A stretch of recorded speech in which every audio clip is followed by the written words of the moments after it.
अस्सलामुअलैकुम जी, मैं हूं मोहम्मद अब्बास मुसाफिर और मैं आज आपको दिखाने लगा हूं काली सुबह। मेरे दिल में बड़ी हसरत थी इस गांव को देखने की, क्योंकि ये एक ऐसा गांव है जो हद पे वाक़या है। बहुत सारे लोग ऐसे होंगे जो काली सुबह नहीं आए होंगे, इसलिए आए जी मैं आपको काली सुबह दिखाता हूँ। खड़े हैं काली सुबह के चौक में। सीधी सड़क जा रही है नारोवाल, आगे सियालकोट शुरू हो जाता है और ये सड़क जा रही है सीधा मुरीद के। थोड़ा आगे जाएं तो बाएं तरफ गांव आता है ठट्ठा राव, वो गुजरांवाला का आखिरी गांव है और उसके आगे शुरू हो जाता है जातरी शेखुपुरा। आप देख रहे हैं जी काली सुबह का चौक है और ये सामने खड़े हैं मेरे दोस्त, ये देख रहे हैं जी फ्रूट शॉप। ये जी हम खड़े हैं, यहाँ तो कुछ लोग आए हैं, वो पूछ रहे हैं जी क्या मसला है। हमने बताया जी हम काली सुबह देखने आए हैं। ये आप देख रहे हैं जी काली सुबह। अगर आप चक अलाउद्दीन की तरफ से आएँ तो सबसे पहले आप यहाँ से गुजरेंगे और यही एरिया आपको नज़र आएगा काली सुबह।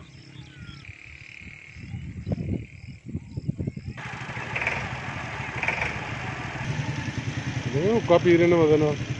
ये देख रहे हैं जी जिनके नाम पे ये कस्बा है काली सुबह, ये उनका बनाया हुआ घर है। आए जी आपको अंदर से दिखाते हैं। ये आप देख रहे हैं जी, पहले आपको इसकी बैरूनी दीवार दिखाई, आप अंदर आए हैं। ये इसका अंदरूनी मंदिर है, मनहदम हो चुकी है, लेकिन आसार बता रहे हैं कि कभी अपने वक्त की इंतहाई खूबसूरत हवेली थी ये। जिन्होंने ये हवेली बनाई, जिनके नाम पे ये घर बना, हम आपको उनके जो आखिरी रामगह है वहाँ पे लेके जाएंगे। वहाँ उनके मुकम्मल तारीख, मुकम्मल नाम सब कुछ लिखा हुआ है। ये आप देख रहे हैं जी, ये डबल स्टोरी थी जी ये हवेली। चोरी सूबे खां की हवेली है। चोरी सूबे खां की हवेली है जी। ये चोरी सूबे खां की हवेली है, आज से तकरीबन 200 साल पुरानी है, 200-300 साल पुरानी। तो ये हवेली इसलिए गिर गई है क्योंकि इसके वारस ज़्यादा हो गए। चोरी सूबे खां के 4 बेटे थे, चारों में तकसीम तो हो गई। चारों तरफ ये हवेली है।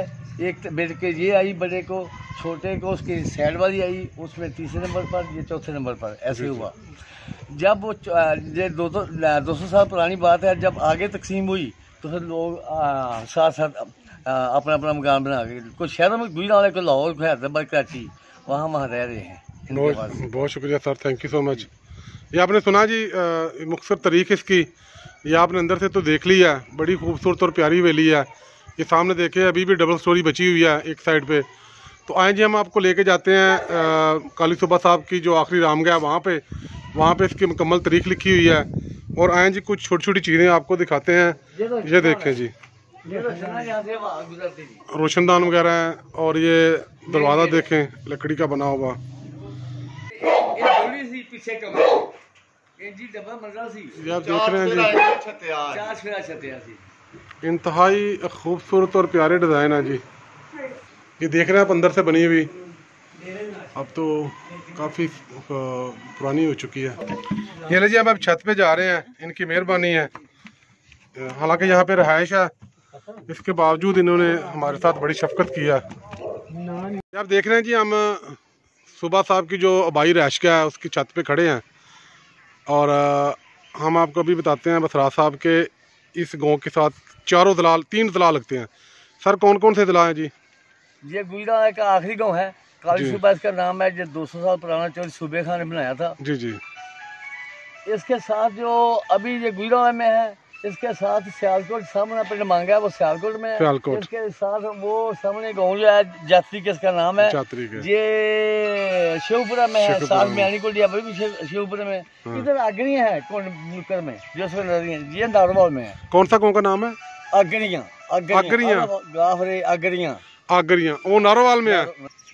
तीनों जिले इकट्ठे होते हैं, 4 ये तो ऐसे ही है जैसे हम कश्मीर चले गए हैं जी, कश्मीर के बॉर्डर पे हैं।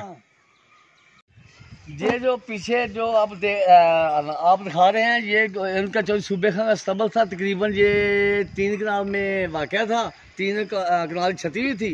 इसमें तकरीबन जो बताते हैं 200 से लेकर 400 घोड़े उनके पास हार के रेडी थे, क्योंकि वो जरनैल थे, उन्होंने स्तबल बनाया। और सुना जी आपने उनके पास काफी गेट जो है ना, जहाँ आप सीढ़ियाँ हैं, यहाँ गेट था। जो सीढ़ियाँ नजर आ रही हैं वहाँ गेट था, बड़ा गेट था। वो 10 फुट ऊंचा था और 20 फुट चौड़ा था। बहुत शुक्रिया सर, थैंक यू जी। ये जगह देख रहे हैं जी, ये बता रहे हैं कि ये घोड़ों का अस्तबल हुआ करता था। यहाँ पे जो उनके घोड़े थे उनको बांधा जाता था, लेकिन अब तो ये तब्दील हो गया है, अब तो ये रहायश बन गई है। ये काली सूबा जो गांव है ये काफ़ी कदीम है, इसकी बड़ी अच्छी तारीख है। काली सूबा का टीला दूसरी सदी कबल मसीह में राजा बकरमा जीत के वक्त आबाद था। यहाँ पर सियालकोट के राजा रसालू की सरहदी चौकी थी। राजा ने यह रास्ता जम्मू और पेशावर को अमृतसर और दिल्ली से मिलाने के लिए मुंतखब किया था, जिसकी बाकियात सराय आलमगीर, एमनाबाद, पांडो, काली सूबा, जीवन को राया, डेरा बाबा नानक अमृतसर में मौजूद हैं।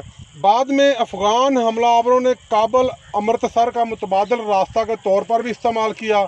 आज जिस जगह काली सूबा वाक़या है यह नाला डेक के किनारे आबाद था, जिसके बारे में बहुत कुछ है। मिर्ज़ा साहबा के बारे में भी यहाँ पे बहुत कुछ है। ये इलाका नाला डेक की वजह से बड़ा दरखेज था। नाला डेक पर बंद बांध कर आबपाशी की जाती थी, जिसमें काली सूबा और पुल शाहदौला के डैमों की बाकियात अभी तक मौजूद हैं। नहरों के क़याम के बाद नाला डेक का रुख बदलता रहा। काली सूबा के टीले के बारे में बहुत सी रवायतें हैं। इस टीला के इर्द गिर्द की आबादी काला का पानी स्याही माइल और खारा था। टीले की जगह का पानी शफाफ और शरी था। यहाँ शाह आलम को अपने वालिद की वफात और अपने भाई आदम की दक्कन में ताजपोशी की खबर मिली तो दीवान अब्दुल नबी ने मशवरा दिया कि शाह आलम अपनी तख्त नशीनी का ऐलान करके लाहौर दाखिल हो। चनाचा कूच का हुक्म हुआ। रास्ते में दीवान साहब अचानक वफात पा गए और उनको कोल्डी मकबरा में दफन किया गया। पुल शाहदौला के मकाम पर 1706 में तख्त नशीनी की गई और इर्द गिर्द से फौज इकट्ठी करके लाहौर में दाखिल होने का एहतमाम किया गया। इस फौज ने दीवान अब्दुल नबी के मकबरा की तमीर की आड़ में जंग की तैयारी की। मकबरा की तमीर अभी जारी थी कि हंगामी तौर पर लाहौर कूच का हुक्म हुआ। मकबरा की तमीर रुक गई और फौज शाह आलम के साथ लाहौर रवाना हो गई। इस वजह से नामुकम्मल मकबरा के इर्द गिर्द तामीराती सामान के आसार ना है। कुछ रवायत में ये लिखा है कि ये मकबरा जिन्हों ने बनाया, ये तो बस वैसे रवायतें ही हैं। शाह आलम 3 मई 1707 को लाहौर दाखिल हुआ। अहमद शाह अब्दाली के हमले तक जगह मुकामी लोगों के दरमियान पानी के ज़ख़ीरा के कंट्रोल की वजह से मुतराजा रही। अहमद शाह अब्दाली ने दिल्ली से वापसी पर यही रास्ता अख्तियार किया। फगवाड़ा ज़िला अमृतसर से मुसलमानों के कुछ सरकर्दा ताजर इसके हमरा थे। जब ये काफिला नाला डेक के किनारे पर पहुंचा तो यहाँ पर आबाद मुसलमान आबादी ने हरी सिंह नलवा और जत्थेदार चरत सिंह के मजालम की दास्तानें सुनाई। अहमद शाह अब्दाली ने चौधरी पीर खां के नौजवान बेटे सुबह खां को तुलूब आफ्ताब से गुरूब आफ्ताब तक जितना इलाका में घोड़ी पर चक्कर लगा लेने का सूबेदार मुकर्रर किया। काबल के मुतबादल रास्ते की निगरानी भी उनको सौंपी गई, जिन्होंने यहाँ पर किला नमा महल तमीर किया।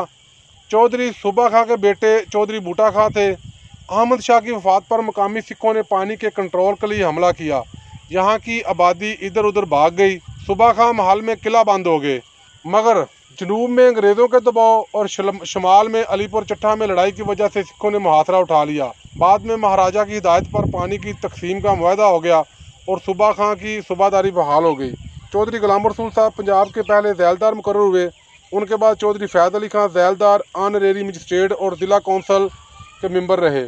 आपको जगीर और खान का खिताब भी मिला, जो उन्होंने हज़रत क़ायद-ए-आज़म बानी पाकिस्तान के हुक्म पर वापस करके तहरीक पाकिस्तान में भरपूर हिस्सा लिया। यूनेस्ट हुकूमत के गज़ब का शिकार हुए और अपने भाइयों चौधरी शेर अली खां, चौधरी बशीर अली खां, चौधरी इशरत अली और इफ्तिखार आलम के हमरा झूठे मुकदमों में फंसवाए गए। ये जितनी भी इंफॉर्मेशन है ये सारी की सारी सुबह खां की कब्र के साथ कंधा की गई है। आप पढ़ सकते हैं और इसको देख सकते हैं। जी दोस्तों, आपने देखा बादल हैं, रोशनी तो नहीं है, शाम का वक्त है, ठंडी हवा चल रही है। हमने आपको काली सूबा दिखाया, कैसा लगा आपको? आपने कमेंट्स में हमें ज़रूर बताना है। बहुत शुक्रिया जी, थैंक यू।